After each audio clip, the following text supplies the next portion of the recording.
Done with show number 1? Or no, we're done with show number 2. Yeah. And we're just a little now behind the eight ball. a little bit.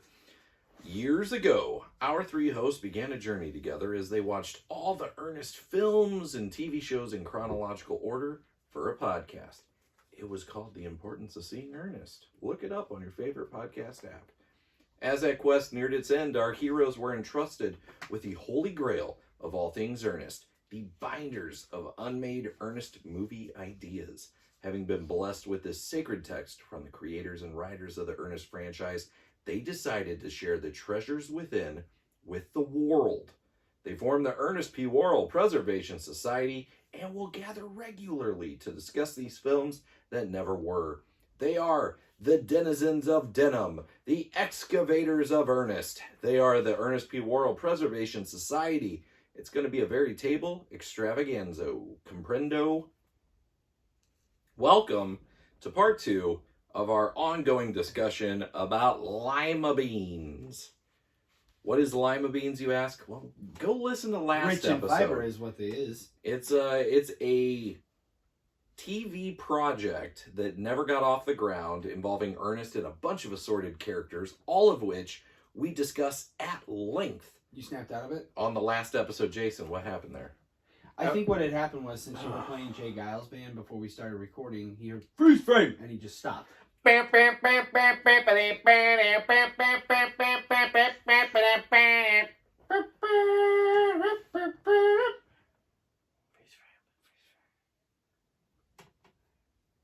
Oh no, the gin drink's got him. You drink the gin drink!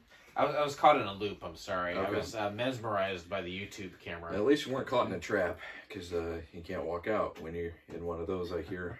Well, anyways, it's Lima Beans. This is the second episode. I am your humble host, Dustin, joined, of course, by my drunk compatriots in all things Ernest, Derek. Hello, I And am Jay. sober, actually. Oh. Jason. What the hell was that? I am your drunk, humble host, Jason. You There are we go. Gin Jason. Jason. Gin Jason. You're a genie. G apostrophe J apostrophe Jason. He's a genie. So, Rub his lamp, you get so much. Won't you please rub me the right way? Won't you? as I mentioned, we went through the whole cast of characters and basically what Lima Beans is on last episode. This one, we're just jumping straight in. This is the show synopsis. We have... Knife, fork, tucking shirt. What, like 6 episodes? 5 or 6. But okay, but seriously, what did we cover last time? Just like a quick synopsis Okay, of that. so Lima Beans is a show that was developed what we think is right around the mid to end run of the Disney era. And it was a TV show. It's not a movie. Correct. This is a TV show that features Ernest and Jim Varney's myriad of characters. Cavalcade of characters. But also other actors portraying other Yeah. characters. Such as Scott Bakula, Marky Post, Kathy Baker. Seriously, listen to last week's episode if you haven't already and see who Judy we cast. Tenuta. Judy Tenuta is a great We speculate that this is a primetime show, not a Saturday morning one like for Hey sure. Vern, It's Ernest. I agree. This is a more family-friendly program I would say rather so. than kid-friendly. Yes, it isn't talking down to children or trying to teach a lesson. This is a scripted narrative, and Yeah. in my eyes, a single camera, no laugh track. Okay. No left track. None. For adults. Before there was or- The Office, there was Lima Beans. oh man, what a world! If they that'd did be. it in mockumentary style, Into the Spider-Verse, like my God. Spinal Tap. So it basically takes place Put in it this opposite competing with Evening Shade. It'll be great. Minor Hill, Missouri is our location, Yes. specifically at a general store. Yep. That there are other locales that we will talk about, but our first show synopsis here is called Thrown In at the Deep End. And we did last episode. We broke down all of the main characters. Yep. of So this- hopefully you will know who we're talking yeah, about. all 'Cause the we main can't go characters of back Lima and- Beans, and we broke If not, down. go back and listen to it. Do it right. And we broke down a lot of the main settings for Lima Beans. Mhm. So we set a Set the nice table. thick base, set the table, and now we're going to give you some in-depth we show seasoned ideas. that cast iron skillet. Oh yeah, don't ever scrub or wash it. You got to season that skillet, baby. Exactly. Our friend Adam Z has a lot of nice cast iron skillets now. He's not going to listen to this. I love him. Did So, he recently inherit a lot of cast iron? I don't know. I was at some sale, and he's like, bring me cast iron. So I bought it for like a really cheap price. I gave it to him. Listen to Low Blow podcast. Lobo podcast? Yeah, the Lobo about the podcast main man? about Steve Gutenberg. Lobo Marunga. We gotta stop bringing up the Goot on this show.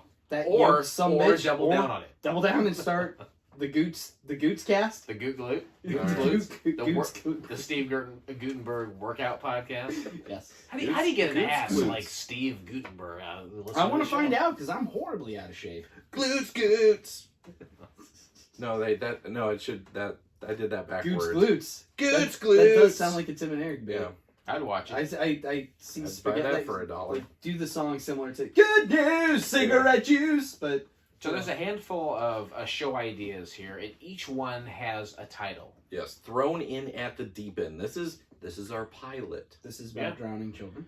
In the massive offices of Norton Bagwell, CEO of Thrifty Dollar Stores, another executive decision is being made. Mr. Bagwell is agonizing over his latest acquisition with his executive vice president of personnel, Fred Thompson.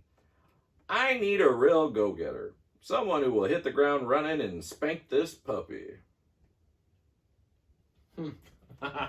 And someone who You won't okay? moan and groan about being sent to the backwoods in the middle of nowhere. Where is this place? Minor Hill, Missouri. How about Riggins? The vice president seems to relish in his own suggestion. Tom Riggins is sitting at a desk in a fairly plush, middle executive style office deep into a spreadsheet on his computer terminal. A female voice from the intercom informs that Mr. Bagwell wants to see him immediately. The Mr. Bagwell, as in CEO, top of the food chain, as in Tom's boss's boss. In the grandiose office of Mr. Bagwell, Tom treads lightly. His immediate supervisor, Fred Thompson, isn't he like a senator and was on Law and Order? R.I.P. He ran for president and then promptly died. Yes. Yes. Yeah. I figured you would know SVU reference. No, he was Law and Order. He wasn't as. Oh, that's right. Okay. Yeah. Do you watch all the Shauna does. She watches LA Law? hell out of SVU. She How loves you suck- Shandy's and she loves Dick Wolf programming. Yep. Two things to know about my girl. Okay, Yeah. my girl loves Dick Wolf program. She loves that Dick Shandy. Wolf. She loves that Dick Wolf. She loves that Shandy. Oh my god. Gong gong. Gong gong. That, That's right, girl. that sound alone Mhm. is responsible for baby Henry. Oh boy. Got her ovulating, huh? Sure enough. Mariska Hargitay would do it for me. Ooh, Well, anyways, yeah. Her mom was beheaded in a car accident. Jane Mansfield. So Fred Thompson, he's seated and silently Did you say seated? I did say seated. Okay. Just wanna make sure. He's seated and silently seated. gazing out the wall-sized window that Mr. Bagwell is standing in front of and also gazing out. Tom clears his voice, and the two men turn to face him. Mr. Bagwell begins an inspirational talk about Thrifty Dollar. In 2 lines, he sums up the hard work that built the store and the ruthless expansion that made him a billionaire. He then explains his interest in Tom and paints a glowing picture of Tom's future. He has his eye on Tom for the Midwest Regional Vice President slot, and then perhaps the Executive Vice President of Operations, corporate and beyond that. Well, there's only Bagwell's job after that, and he has no son to pass on the business. But if Tom is to even begin to fill any of the large shoes Bagwell has just mentioned, he must live, breathe, and eat Thrifty Dollar from the ground up. Delicious. Big shoes to fill. Big shoes to fill. Big shoes. Big shoes to fill. That's why Bagwell is sending Tom to open their newest Thrifty Dollar store. Corporate bought an old dry goods store and drugstore in a small town. They had to keep the one faithful employee of the late owner to close the deal, but that should be a plus in getting to know the town and winning over the old customers. Mr. Bagwell insists that Tom leave tonight because the renovation of the store will be completed the next day, and he needs to get cracking. That's my catchphrase. That's your phrase. Get things cracking. Let's Get get things things cracking. Pop. Listen Release to the me Kraken. on Broken Funny. Was that a Broken Funny Bone That and catchphrase the or IBWIP? IBWIP Alright. and maybe the old Drunken Lullabies. Yeah, let's get things cracking, everybody. Tom balks at literally moving overnight to the outer reaches of civilization, but Bagwell says he was picked because he didn't have a wife or children. Remember, I said, live, breathe, and eat $thrifty. There is a problem. Tom quickly jumps into the corporate gear and accepts wholeheartedly. He then asks the location of his new assignment. Bagwell tells him Minor Hill, Missouri. Now there's some of this I don't like. I don't like the town name. I honestly, I don't mind the town name, but what I don't like is like that all of this is a surprise. What I want is like, hey, there's a guy we're gonna send to Minor Hill. We had to fire him, or he crapped out on us. You're up next. I don't want this to be a surprise. This is a big, well-functioning, well-oiled corporation. Yeah. They know what they're doing. They know that they've built these things. He walked in on me and my secretary. We got to get him to Missouri. If that's the reason, fine, get him out of there. But Tom Riggins, he's well connected to know that Minor Hill's getting a thrifty store. Yeah, they're just saying, hey, we need you to run it now. Yeah, I don't like this to be a surprise. I know this is a minor something detail. Didn't work out with Higgins. Yeah, we need you there. This is just a minor detail that I think is like. It's not. It shouldn't be at the last second surprise. But yeah. we know this is coming. This guy didn't work out. Can you do it? Yeah. I feel like it should change to that. That's my opinion. Agreed. The large amateurish. Amethyst. The large amethyst. Amateurish sign on the side of the highway reads, Minor Hill, Lima Bean, capital of the world. It finally makes sense. Ah, they said the name! I've been wondering. It's called Lima Bean. Hey, watch your mouth, buddy. I'm a family guy. Last episode, we went through all the characters, all the settings. Never once. One goddamn mention of Lima Not a Bean. damn Not one. once. Here we finally get it. There you go. Love it. The mayor walks down Main Street talking with Cotton Reef, the local accountant. And also Alien. Also former lawnmower man, too. They discuss the bottom line and what a great boon to local industry the Thrifty Dollar Store will be. The quality of life overall will benefit tremendously. They must plan a big welcome for the new Thrifty Dollar manager to start things off right and make him welcome. Okay. Continue? Yeah. Oh, please. Please continue. Over at the old Odom Brothers dry goods store, a construction supervisor is ordering a small work crew around. Then Ernest P. Worrell comes in his attempts to... Oh, sorry. That's a grammatic thing. The sentence ends in and begins a new one. Yeah. Man. I don't like that. That's fine. It's not points off the idea. This is coming from someone who's written a book. Yeah. Mr. Wisteria, buy it on Amazon Books. Derek Hoover has written his own novel. A novella. It's smaller. He's like Stephen King. I own it. It's shorter. Yeah, so do I. Really? You do. You showed it to me. That's I right. own it. Yeah. I didn't even bother signing our copies. Oh, I should bring it in. I will bring it in for you to sign. Yeah. Absolutely. Please That's do. a good idea. Yours is gonna say like, Dustin, sorry you saw my ass that one time. No, I'm gonna put in there exactly how I feel. Truly. And then mine will say, Jason, you should see my ass sometime. Yes. Jason's will say, you should see my ass sometime. Wouldn't you like to see my ass sometime? Hey, you see his ass? You look at this guy's ass? You guys ever seen this before? You ever seen this before? It's Derek Hoover's ass. You look at that? You see this in the papers? I hate Jay Leno. He's fine. Nah. Here's the thing about Jay Leno. Yeah. His show sucked. Yeah. But I think he's done a lot of good. Like he's given a lot to charity. Yeah, he's done that. He also made Conan unemployed. Yeah. Who gives a shit? He's a Conan did turn out okay. Yeah. He landed on Jay his Leno feet. was a shrewd businessman. Yeah. But as far as charitable works go, he's done a lot. I feel the same way about Jay Leno as I feel about like Lance Armstrong. Yeah.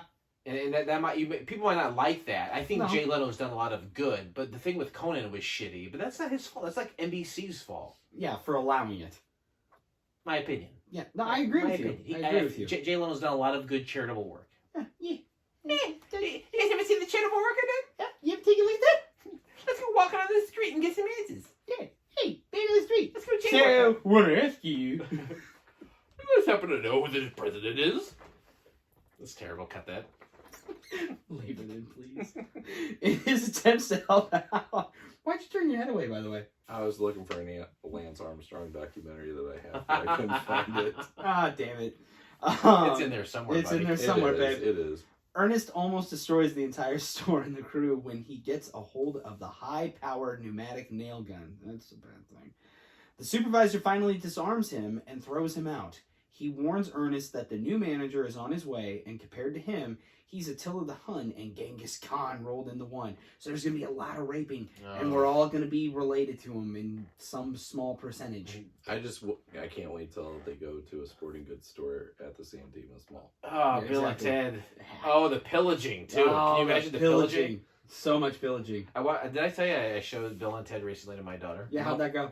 She's like... I don't think it went well, did it? Well, she was like... We watched the whole trilogy She's like within a month. It's fine. And I was like, you're right. It's fine. It's just okay. It's just okay. I said, daughter, you got it. It is just fine. She nailed I that. enjoy it. The best, I really do think the enjoy best it, scenes but- of Bill and Ted's Excellent Adventure, the Oh, it's the original mall. one, is It's the mall. the mall montage, Mhm. and also when Napoleon is at the water Waterloo! park. Yes. Those are That the best part's great. parts. That's the best part. Where would you go? Not a fan of Ziggy Piggy, huh? Where he eats all the ice cream, he's an asshole about it. Yeah. Back in San Francisco. You got it?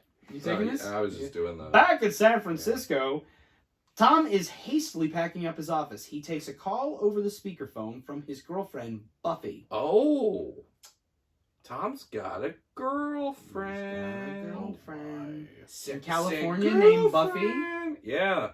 Summers? Is she on a hellmouth? Is she a high school student? And is that why he needs to move to Missouri? I gotta go. She's What's ten- the she's age of consent in Missouri? She's a 10-year-old Sarah Michelle Gellar. Galar. Could be a Christy Swanson. Could be a Chrissy Swanson. That's true. Yeah. Paul Rubens. Yep. Paul Rubens.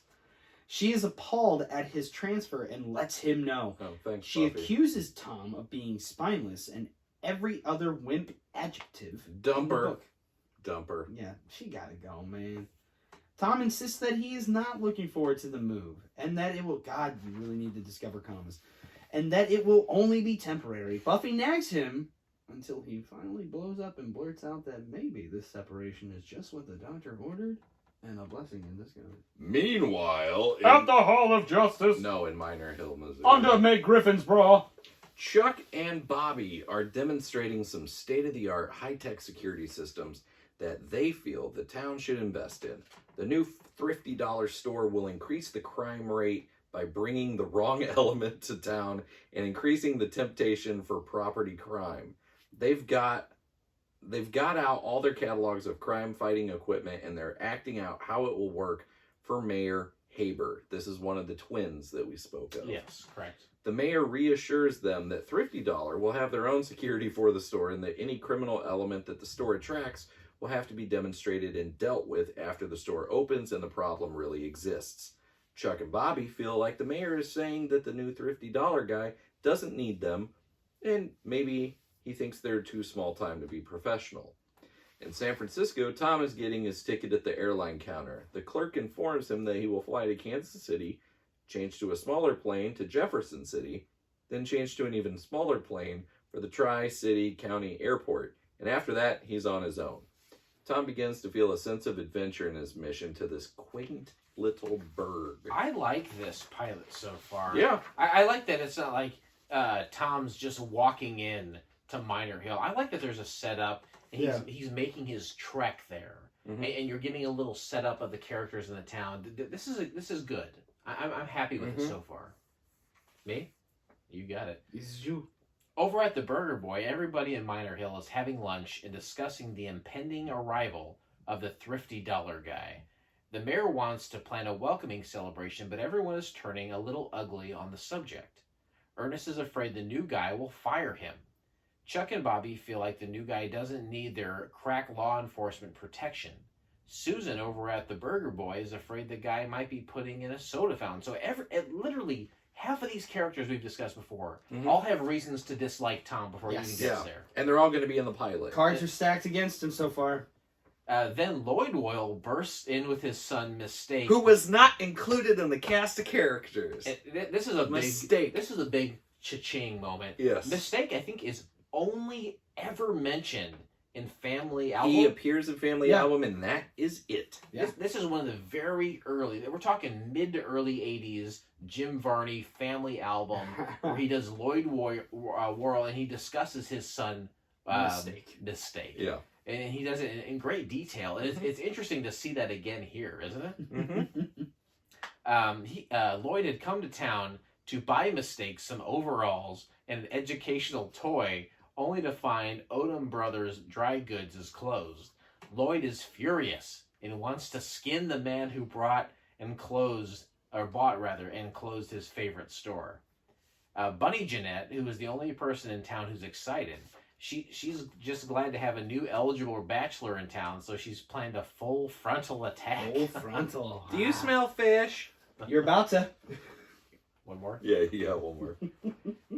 Tom slowly cruises. Tom Cruises? Tom's cruises. I'm Tom Cruises, and this is Missions Impossible. This is my friend Whoopsie Goldberg. Tom slowly Billy cruises Crystals. down the tiny main street of Miner Hill, taking it all in, what little there is. It's like a step back in time to his youth and innocence. Age of Innocence. That's right.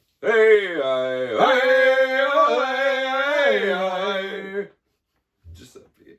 Just said, babe. In simple $19.95 plus shipping and handling, we get you the entire Pure Moods collection. I don't know. That's it. He pulls in at the renovated Odom Brothers dry goods store. The old sign is being lowered to the ground, and the thrifty dollar sign is still on the truck, ready to go up. Tom asks the sign company men about his construction supervisor.